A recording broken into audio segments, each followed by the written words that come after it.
गुजरात चुनाव में पीएम मोदी के एक बयान पर बड़ा विवाद हो गया। बयान पीएम ने एक जनसभा में दिया।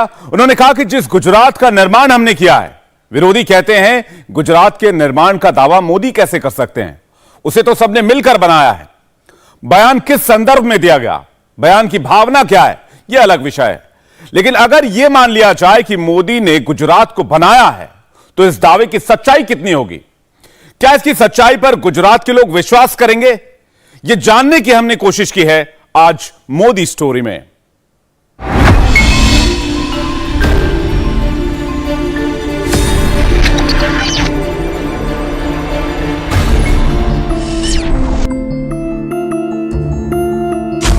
अगले 10 साल, 20 साल, 25 साल का एक सेकंड में वो देख लेते हैं। विजनरी बहुत छोटा शब्द है उनके लिए मेरे हिसाब से।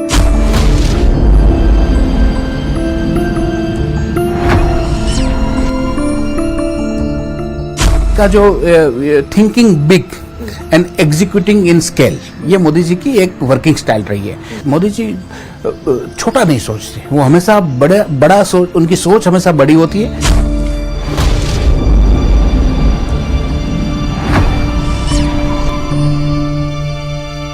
उन्होंने यही कहा था, मैं प्रधानमंत्री नहीं हूं, प्रधान सेवक। ये नेतृत्व का सबसे बड़ा गुण है।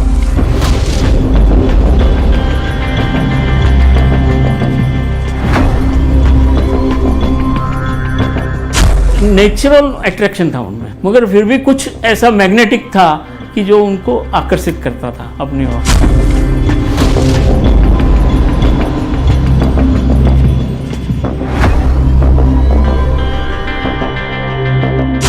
पॉलिटिकल सेंस जो है वो तो अनमैच्ड है। उनका जो नजरिया है चीजों को देखने का, वो थिंकिंग है जो आउट ऑफ द बॉक्स। ये तोरण है गांधी आश्रम के सामने गुजरात टूरिज्म की प्रॉपर्टी। इसे आप प्रधानमंत्री नरेंद्र मोदी के बड़ी सोच के एक पर्दे के तौर पर देख सकते हैं। यहां पर 2000 रुपए में 3 स्टार सुविधाएं आपको मिलती हैं। प्रधानमंत्री नरेंद्र मोदी का मानना है कि जनसंख्या एक डिविडेंड है। अगर इसे सरकारी नीतियों और पॉलिसियों के जरिए अच्छे से एंगेज किया जाए तो, वरना इसे डिजास्टर बनने में देर नहीं लगती।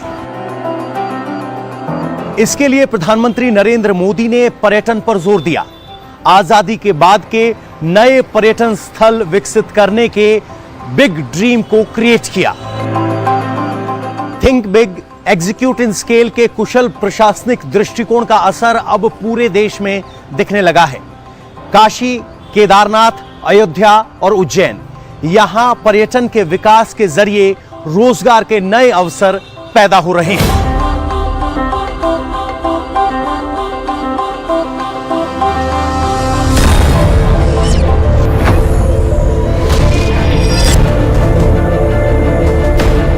हिंदुस्तान में आइडियाज को जन्म लेना इसलिए मुश्किल है क्योंकि आइडियाज जो होते हैं वो सोशली एक्सेप्टेबल होने चाहिए, पॉलिटिकल विलिंगनेस होनी चाहिए, एडमिनिस्ट्रेटिवली डुएबल होने चाहिए, फाइनेंशियली वायबल होने चाहिए, टेक्निकली फिजिबल होनी चाहिए और लीगली टेनेबल होने चाहिए। जब ये सारे प्रोसीजर जब आइडिया पास करता है तब वो जब मतलब धरती पे आता है। मोदी जी में उनकी जो गवर्नेंस स्टाइल थी उसमें आइडिया को कैसे धरती पे लाना,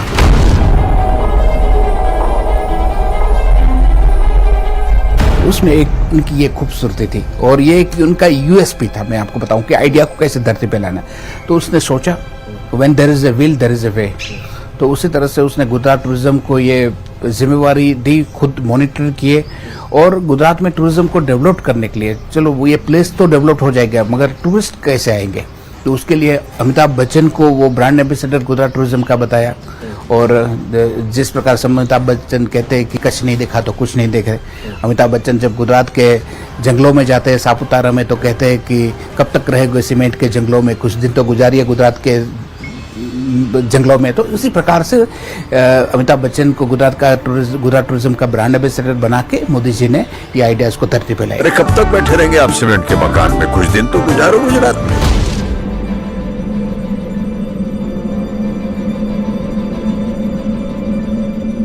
टूरिज्म एक ऐसा फील्ड है, ऐसा एक सेक्टर है जो सस्टेनेबल एम्प्लॉयमेंट दे सकता है। सस्टेनेबल एम्प्लॉयमेंट मतलब एनवायरनमेंट को, पर्यावरण को साथ में रह के रोजगार कैसे जनरेट किया जाए, उनका जो सबसे अच्छा कोई तरीका है तो टूरिज्म है।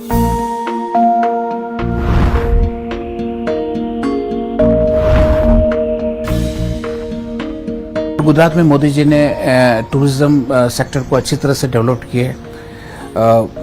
दो चीज़ों से पता चलता है कि मतलब दो जो यहाँ पे डेस्टिनेशन डेवलप हुए उनसे पता चलता है कि हिंदुस्तान में जितने भी आज टूरिज्म के डेस्टिनेशन हम देखते हैं वो सारे प्री इंडिपेंडेंस डेवलप हुए थे। पोस्ट इंडिपेंडेंस बहुत कम हुआ। उसमें से दो चीज़ें गुजरात में हुई है, एक रन ऑफ कच्छ में धोडो और दूसरा स्टैच्यू ऑफ यूनिटी, और तीसरा शायद पार्लियामेंट बनेगी दिल्ली में। तो ये सब पोस्ट इंडिपेंडेंस में डेवलप हुए गए टूरिस्ट डेस्टिनेशन है।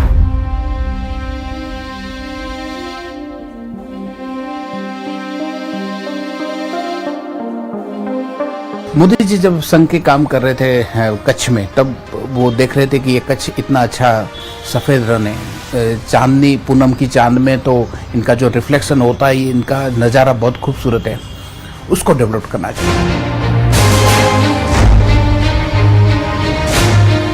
पाकिस्तान बॉर्डर पे वहाँ पे बनी का मैदान है, वहाँ पे और कुछ नहीं है, पानी वगैरह की कोई फैसिलिटीज़ नहीं थी, बिजली की कोई फैसिलिटीज़ नहीं थी। मोदी जी आए, उन्होंने रणोत्सव के नाम से कच्छ में ये ऐसी जो वीरान प्रदेश जिनको हम बोलते हैं गुजराती में, उस प्रदेश को डेवलप किया। और आज आप कहीं पे भी ग्लोबल टूरिस्ट डेस्टिनेशन में आप जाएंगे तो run of Kutch is one of the must visit destination के रूप में आता है।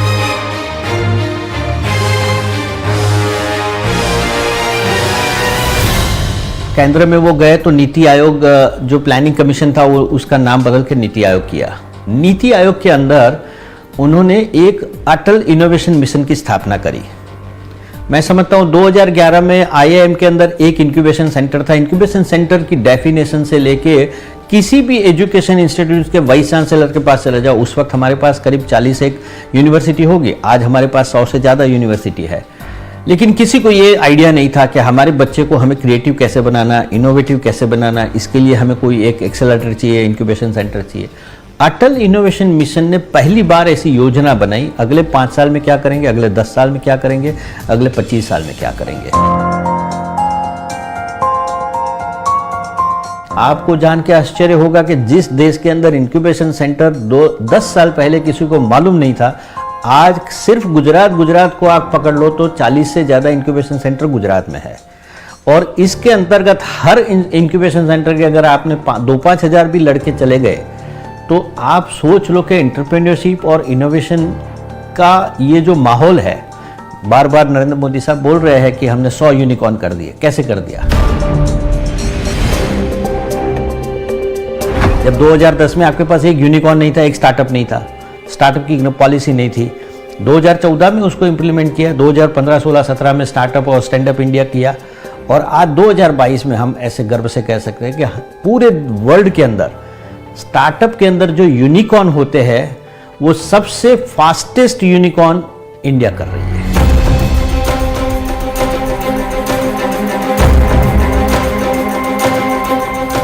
सबसे बड़ी बात यह है कि जो लड़का उस यूनिवर्सिटी में नहीं पढ़ता है, जो बाहर किसी एक नाश्ते की लारी कर रहा है, वो लड़का भी अगर कुछ नया सोचता है तो वो इंक्यूबेशन सेंटर में जाके अपने आइडियाज़ को देके उस आइडियाज़ को आगे कैसे ले जाने का, उसके लिए फंडिंग कर सकता है, उसके लिए मेंटरिंग कर सकता है, उसके लिए उस आइडिया को अप्रूवल के लिए स्टार्टअप इंडिया में रजिस्ट्रेशन कैसे करना, वो सब सुविधाएं उसमें से मिल सकती है।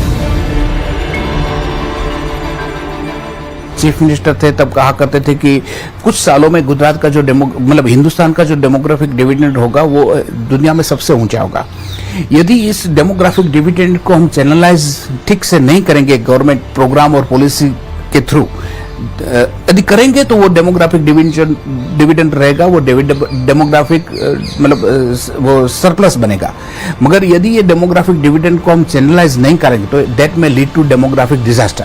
तो उनकी ये सोच थी। तो ऐसा क्या कर सकते हैं, तो मैन्युफैक्चरिंग सेक्टर, प्राइमरी सेक्टर, इनको तो डेवलप करे, मगर टूरिज्म एक ऐसा एक सेक्टर है जो आसानी से एम्प्लॉयमेंट जनरेट कर सकता है। गुजरात के सापुतारा, एक ही हिल स्टेशन है जो गुजरात का सापुतारा फेमस हिल स्टेशन है। 4 महीने जो मानसून के वहाँ पे रहते थे, उसमें उनकी जो होटल्स रहती थी उनकी ऑक्यूपेंसी कुछ 10 to 20% के बीच में रहा करती थी। अभी 4 महीने मानसून, डांग, सापुतारा, इनकी जो खूबसूरती है, उनकी जो मतलब उनकी जो ब्यूटी है, वो मेरे ख्याल से हिमाचल या हिमालय की वादियों की ब्यूटी से ज़्यादा है या उससे कम नहीं है। तो मोदी जी ने यह तय किया कि इसको कैसे एक्सप्लोर किया जाए, इसको कैसे, इनका जो पोटेंशियल है उसको कैसे एक्सप्लोर किया जाए। तो उन्होंने वहाँ पे सापुतारा में मानसून फेस्टिवल शुरू करवाया और जो 10 to 20% जो होटल में ऑक्यूपेंसी रहती थी वो पहले ही साल में 100% से ज़्यादा हो गई। और उसी तरह से वो पूरा जो बेल्ट है, नेशनल हाईवे से सापुतारा का कुछ 150 किलोमीटर का बेल्ट, वो सारे जगह पे कुछ न कुछ एम्प्लॉयमेंट जनरेट हुई। उसी तरह से वो कहा करते थे, जब वो हिमाचल प्रदेश में बीजेपी का काम करते थे तो वहाँ पे उनका रोशन ठाकुर करके एक थे जो मनाली या कहीं पे थे, मोदी जी हमेशा उनके साथ वहाँ पे पैराग्लाइड कर रहे थे। उन्होंने कहा कि डांग इतना, सापुतारा इतना अच्छा हिल है, जैसे हिमाचल में जब उनके गांव में जाते हैं तो जैसे हमारे गांव में मवेशी खड़े रहते हैं, वहाँ पैराग्लाइड पार्क किया होता है। जो भी लड़का है वो कॉलेज करता है और साथ में वो पैराग्लाइडिंग करता है। पैराग्लाइडिंग जो पायलट करता है उसको 1500 से लेके 3000 तक एक फ्लाइट का मिलता है। तो उन्होंने सोचा कि क्यों हमारे पास सापुतारा में ये सारी फैसिलिटीज है, सारा पोटेंशियल है, हम क्यों यहाँ पे। तो उन्होंने मानसून फेस्टिवल के साथ सापुतारा में पैराग्लाइड फेस्टिवल भी शुरू करवाया और लोकल जो आदिवासी लड़के उनको कैसे ट्रेन किए जाए, उनको कैसे पायलट बनाने की ट्रेनिंग दी जाए। और जो टूरिस्ट बाहर से आए हैं, क्योंकि सापुतारा हिल स्टेशन है, उसमें टूरिस्ट वहाँ पे आए, उसके लिए एडेड अट्रैक्शन वहाँ पे कुछ होने चाहिए। तो ये मानसून फेस्टिवल, पैराग्लाइड फेस्टिवल, ग्रीष्म महोत्सव, ये सारे जो है मोदी जी ने किए। और मोदी जी ये स्पष्ट मानते थे कि ये जो अपना डेमोग्राफिक डिविडेंड जो है, अपना working class of the society है, उसको किसी न किसी तरह हमें एंगेज करना पड़ेगा और करने के लिए कोई न कोई गवर्नमेंट पॉलिसी और प्रोग्राम लाने पड़ेंगे। और टूरिज्म जो है वो अपना एक सर्विस सेक्टर जो है वो एक बेहतर तरीका है कि हम ये डेमोग्राफिक डिविडेंड को एंगेज कर पाए। और ये एक ऐसा एम्प्लॉयमेंट जनरेशन का तरीका है जिसमें पर्यावरण को भी कोई नुकसान नहीं है।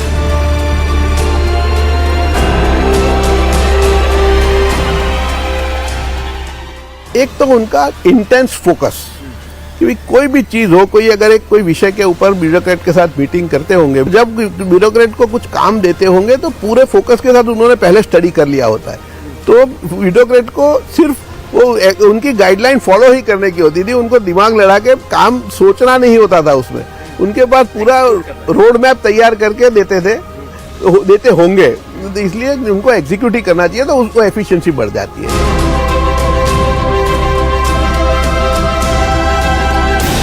कि उनका डेलीगेशन पावर, वो मैंने कभी मैं बहुत सारे मेरे क्लाइंट्स को देखता हूँ, बहुत सारे लीडर्स देखे हैं, पर इनके जितना डेलीगेशन ठीक से कर सकते हैं, जो एफिशिएंटली डेलीगेट कर सके, ऐसा कोई नहीं देखा है।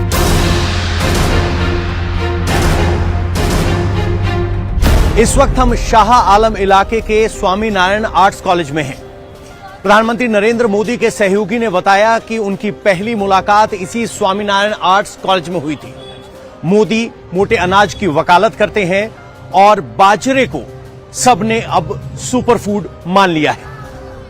बाजरे को सुपरफूड की मान्यता मिल चुकी है।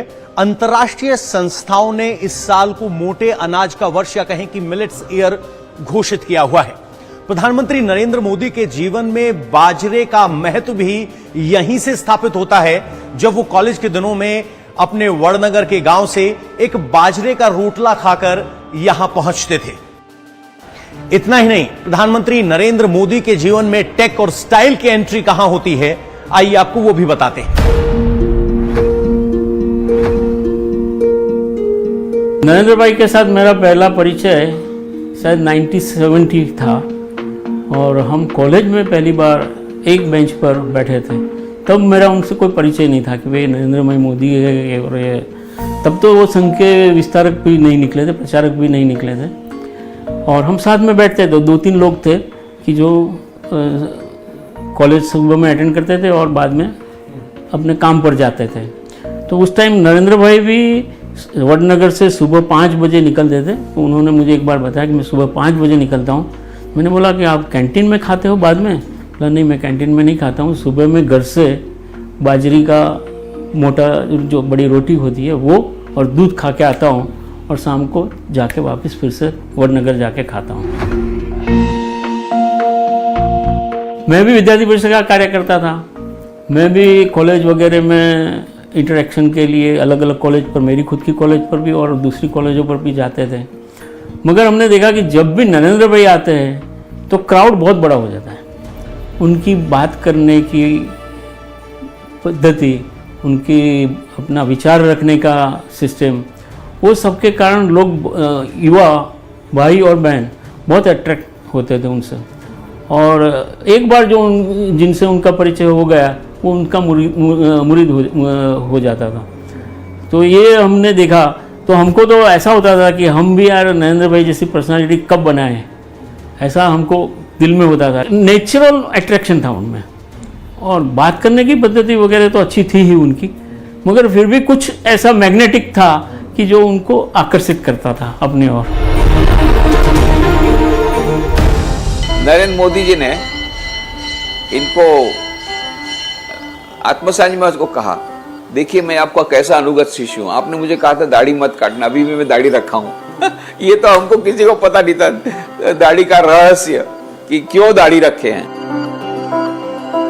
नॉर्मली प्रचारक माने एकदम सिंपल, डाउन टू अर्थ, ऐसा एक इम्प्रेशन था। मगर नरेंद्र भाई जब प्रचारक विस्तारक निकले तो उनको जिम्मा मिला कॉलेजियन स्वयंसेवकों की, उनकी अहमदाबाद के कॉलेजियन स्वयंसेवकों के लिए उनकी जिम्मेवारी थी। उनको मिलना, जो बाहर से आए हुए स्वयंसेवक खास करके गुजरात के कोने कोने से अहमदाबाद में आते थे, उन सबको के परिचय में रहने का। तो नॉर्मली जो प्रचारक की धारणा थी, प्रचारक के बारे में था, उससे वो एकदम अलग ही थे। माना एकदम अप टू डेट रहने का, कपड़े भी खुद इस्त्री करते थे और अच्छी घड़ी पहनना और एकदम ढंग से रहना, वो उनकी खास। प्रधानमंत्री नरेंद्र मोदी के काम में लोगों को नयापन महसूस होता है। प्रधानमंत्री नरेंद्र मोदी कोई भी प्रोजेक्ट बहुत ही ऊर्जा के साथ जमीन पर उतारते हैं और लोगों को देखकर लगता है कि मानो मोदी चाहते हों कि जिस प्रोजेक्ट का शिलान्यास वो कर रहे हैं उस प्रोजेक्ट का उद्घाटन भी वो ही करें। शायद वो नहीं चाहते कि उनका नाम उन नेताओं की सूची में रखा जाए जिन्होंने नींव तो बहुत रखी लेकिन प्रोजेक्ट्स को पूरा नहीं किया। भव्यता, उत्साह, उत्सव और रंग नरेंद्र मोदी के एडमिनिस्ट्रेशन और पॉलिटिक्स की खास पहचान है।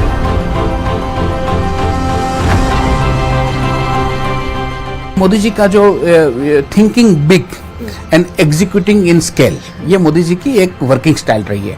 आप गुजरात की कोई भी प्रोजेक्ट देख लो, ये साबरमती रिवर फ्रंट हो, गिफ्ट सिटी हो या कुछ भी, मोदी जी छोटा नहीं सोचते। वो हमेशा बड़ा सोच, उनकी सोच हमेशा बड़ी होती है। सोच की जो होराइजन होती है वो बहुत बड़ी वाइड होती है और उसको मीट करने के लिए, वहां तक पहुंचने के लिए ही एग्जीक्यूट इन स्केल। कंप्यूटर से पूरे अवेयर थे। वो दिल्ली में रहते थे, गुजरात में मुख्यमंत्री के रूप में आए उसके पहले, तो उधर भी वो लैपटॉप का उपयोग करते थे। इधर आने के बाद में जब उनका चुनाव विधानसभा पक्ष के नेता के रूप में हो गया, बाद में मैं उनको मिला एनेक्स में। मैंने बोला, नरेंद्र भाई क्या आपका जो स्वेरिंग इन है उसका लाइव टेलीकास्ट करना चाहिए?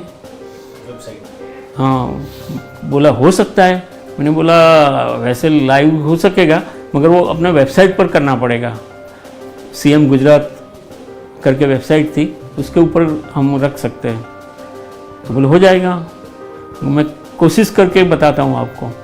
और मैंने 1-2 घंटे में कोशिश करके जो विधानसभा पक्ष के नेता के रूप में जो उनका चुनाव हुआ उसकी जो एक छोटी वो था वो मैंने लगा दिया और बाद में देखा कि वो बहुत अच्छा दिखता है। बोला ये हो सकता है तो करना ही है, और हमने उसके हिसाब से सब प्लान कर दिया। मुझे लगता है कि ये अगले 10 साल, 20 साल, 25 साल का 1 सेकंड में वो देख लेते हैं। जो काम शायद किसी भी एक विजनरी, बहुत छोटा शब्द है उनके लिए मेरे हिसाब से। किस हद तक आप इंफॉर्मेटिव हो सकते हो, आपको अगर अपने आप को मुझे सुधारना है तो कल जिसको मैं मिलके आया हूँ उस मेरे बारे में वो क्या सोचते हैं, अगर वो मुझे नहीं मालूम है तो आज की मीटिंग मैं वैसे ही करूँगा जैसे मैंने कल करी है। Ahmedabad all India management association की एक कारोबारी की बैठक थी। पूरे हिंदुस्तान के बहुत बड़े लोग थे यहाँ पे। नरेंद्र भाई आए थे सुबह 11 बजे के करीब, उनका वक्तव्य था, एड्रेस कर दिया, चले गए वो। मेरी शाम से बात हुई, शाम को उनसे उन्होंने बताया जो अगली कैडर में लोग बैठे थे, ऑफिस बैठे थे, उन्होंने इस मेरी जो स्पीच थी उसको किस तरह से स्वीकार किया है उसका डिटेल करो, सबके नाम लो, मोबाइल नंबर दो और मुझे भेजो आप। मैं समझता हूँ एक चीफ मिनिस्टर, सीजन्ड पॉलिटिशियन, 10-12 साल की अपनी आयु इसके अंदर हो गई, मैं 12 या 13 2012 का ये वाक्य बोल रहा हूँ, उसके बावजूद इतनी तत्परता होनी। बड़े साइंटिफिक तरीके से किया, और तब भी मुझे याद है, तब तो शायद ये थोड़ा उसके बाद भी हो सकता है, ये जब ये डिजिटल डायरी आती थी वो सोनी वगैरह कंपनियों की, तो किसी के पास हमारे नहीं होती थी, पर उनके पास वो डिजिटल डायरी भी होती थी और वो सब डेटा उसमें रखते थे। लेट 80s में, अर्ली 90s में वो बहुत नई थी, दुनिया के लिए नई थी, तब भी उनके पास ये था। जो भी गैजेट आता था उसका ठीक से उपयोग करके किस तरह से पॉलिटिकल उसका यूज किया जाए, वो तो कोई उनसे सीखे। प्रधानमंत्री बनने के बाद या पहले भी आप देखें तो वो बात करेंगे हमेशा 20-25 साल के बाद की, और वो ऐसी सिर्फ स्लोगन हियरिंग नहीं होता है। आज अगर ये बात करते हैं 2047 में जब 100 साल होंगे स्वतंत्रता के, तो क्या होना चाहिए, तो मुझे विश्वास है कि उनके पास पूरी उसकी स्ट्रेटेजी तैयार है, उसकी टाइमलाइन भी उनके दिमाग में ठीक से तैयार है। इसीलिए गुजरात में भी वो जब 2002 में आए तब गुजरात 2020 की बात करते थे, तो उनको तब भी पूरा विजन था। उनके साथ जब बैठ के बात करते थे तो उनके पास हर फील्ड के लिए ठीक से स्ट्रेटेजी होती थी, ठीक से विजन होता था कि भाई ये चीज होनी चाहिए।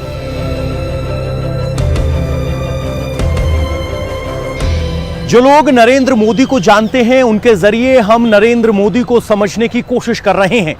हम नरेंद्र मोदी के उस सरप्राइज एलिमेंट की बुनियाद तक भी पहुंच रहे हैं जो उनके व्यक्तित्व का एक अहम हिस्सा है। प्रधानमंत्री नरेंद्र मोदी की कुछ नया करने, अनोखा करने की कार्यशैली कैसे बनी और कैसे आगे बढ़ी, इसको समझने के लिए हम उन लोगों की मदद ले रहे हैं जो इन सब घटनाओं के गवाह हैं, साक्षी हैं।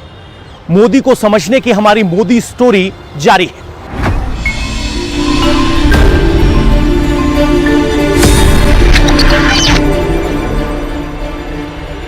इंडिया टीवी हर वक्त हर जगह डाउनलोड करने के लिए सर्च करें India TV news Google play store या ऐप स्टोर पर।